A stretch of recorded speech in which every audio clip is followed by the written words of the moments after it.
The Vatican's new doctrinal czar says he's open to blessing same-sex unions.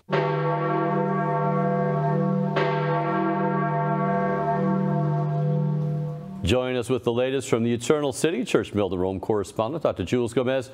Jules, the Vatican affirmed in 2021 the ban on blessing same-sex unions, saying God, quote, cannot bless sin. But there's a new sheriff in town who's saying, well, maybe you can. What's going on? Brad Archbishop Victor Manuel Fernández, the new head of the Vatican's dicastery for the doctrine of the faith, was interviewed yesterday by Spanish media Info Vaticana. And he was asked this question: how would he respond to the ban on blessing same-sex relations imposed on by the DDF, as you said earlier? And the new chief did a diplomatic dance, indulged in a fair bit of sophistry, and said, well, you know, maybe yes, why not? So sophistry, that's kind of a polite way of what we say out west, kind of BSing his way through it. What exactly, Jules, did he say? Let me read and quote directly, because it's fairly convoluted language, you know, kind of jargon that we're getting used to in Rome.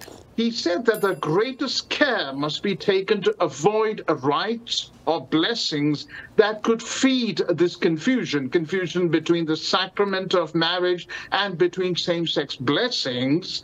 However, he said, if a blessing, that is a same-sex blessing, is given in such a way that there will be no confusion, it will have to be the subject of analysis and confirmation.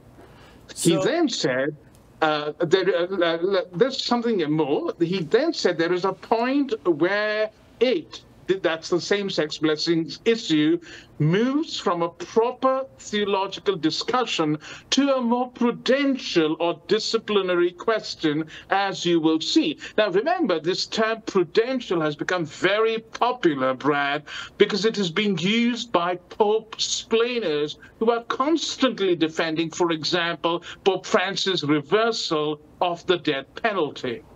So, in other words, a square is not a circle is not a square, but if you can figure out some way to square a circle without confusing the square and the circle, then he's open to that, correct? My head is kind of spinning after that. I'll need a strong cup of coffee, but I think I get what you're saying, Brad. Okay, so how the important thing here is, how does this statement from Fernández actually contrasts with what the DDF, then in 2021 known as the CDF, say about blessing same-sex unions? Remember, Jesus said something about your yes being yes and your no being no. And the Apostle Paul said, you know, talked about if a trumpet does not sound with clarity, can the troops be roused to war? Now, ambiguity, as we know, is the hallmark of this pontificate. And while the DDF, the CDF declaration in 2021 was categorical, as church teaching and biblical teaching on this topic has always been, the masters of obfuscation are now trying to blow smoke and tell us, well, you know, a doctrine can evolve. A doctrine cannot change, as the new head, Victor Manuel Fernández, is himself saying, but our understanding of it can evolve and can change. Most of it's free. I mean, back in 2021, they actually came out so far as to say God cannot bless sin, meaning God cannot be open to blessing same-sex unions. That seemed so clear back then. And then Fernández here just seems to be dancing around that as if God can bless sin. Your take? Well, it also went further to say, the DDF went further to say that the church has no authority to twist God's arm, to go beyond what God has laid down so clearly in Revelation.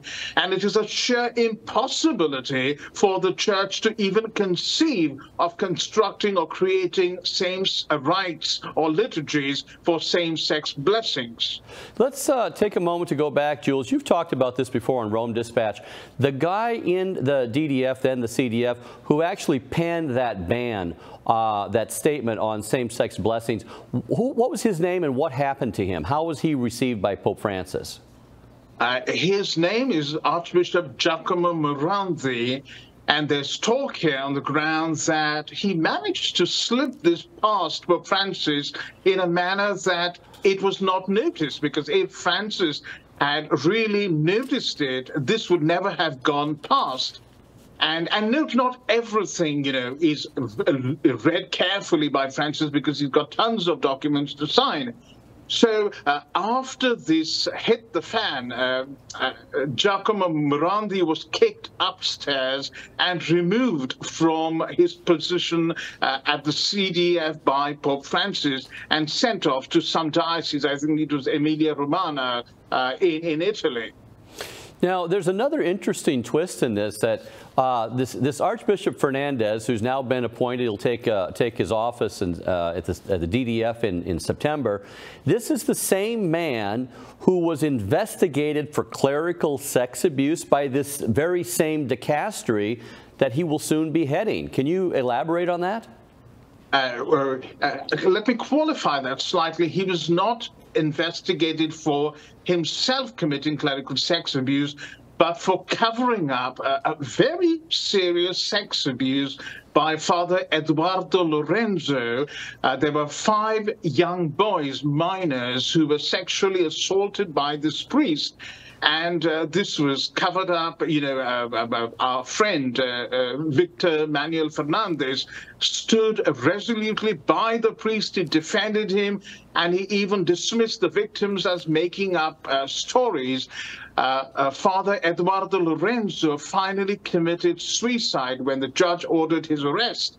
And now the liberal media is trying to protect Archbishop Fernández, and he's come up with a story saying that, oh, that's completely untrue. He's also defended his book on kissing, by the way, saying that it was catechesis for teenagers. But coming to the business of covering up sex abuse, he now says, oh, no, he took it very seriously, etc., because he not only had to care for the victims, but he also had to make sure that injustice was not done to this accused priest. Let's get to how other... By the way, Brad, may I quickly add, this is something very important.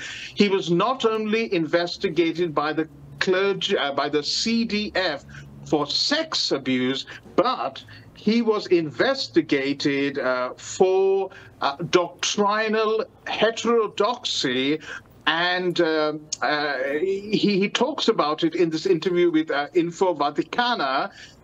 And basically, his position on homosexuality was investigated by the CDF. However, there's something very interesting. In 2009, his appointment by then Archbishop of Buenos Aires, Jorge Mario Bergoglio, as rector of the Catholic University there, was blocked by the Vatican's Dicastery for Catholic Education, and it was 17 months before it was unblocked, and Bergoglio had to use a lot of pressure to get his appointment cleared.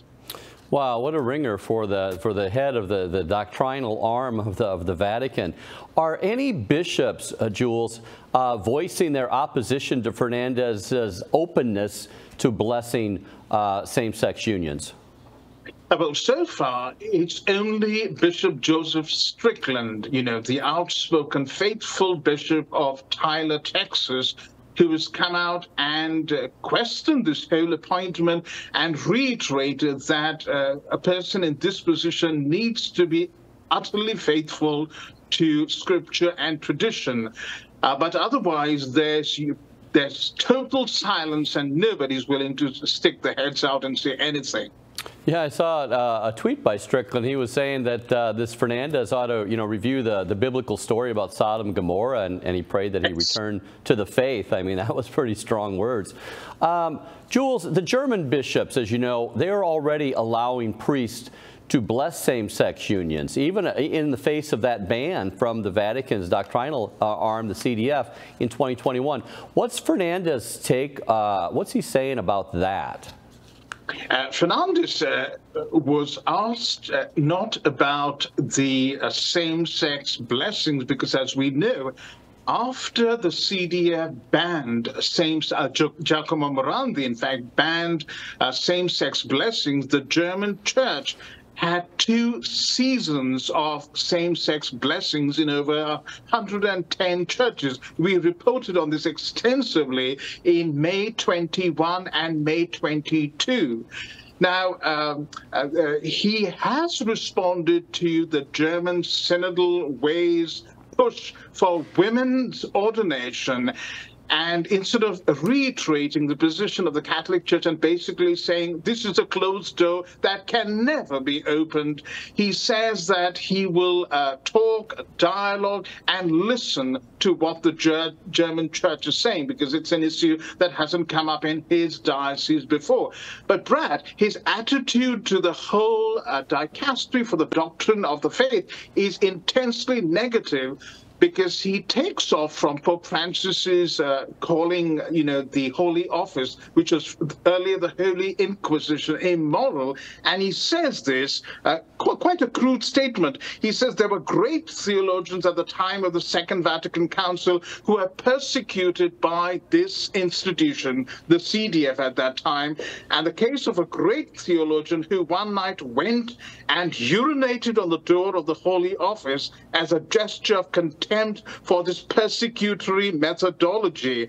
He says, obviously, the history of the Inquisition is shameful, it is harsh, and it profoundly contradicts the gospel and Christian teaching itself. That's why it is so horrible. Now, this tells you that both Pope Francis and Fernández are clearly sending out a very strong signal that they want to turn the raison d'etre of the dicastery for the doctrine of the faith, which is to defend doctrine, on its head. Well, I guess it's important to let viewers know, remember, I guess, that while church leaders come and go, it's important to remember God never changes. The truth of man's nature never changes. So natural law morality therefore can never change. What was sin in the days of Sodom and Gomorrah and was sin in 2021 is still sin today. And on Judgment Day, guys like Archbishop Fernández won't be standing with you. It'll just be you and God, the same God who, as the CDF noted in 2021, cannot bless sin. Jules, thank you for your sobering report. Thank you, Brad.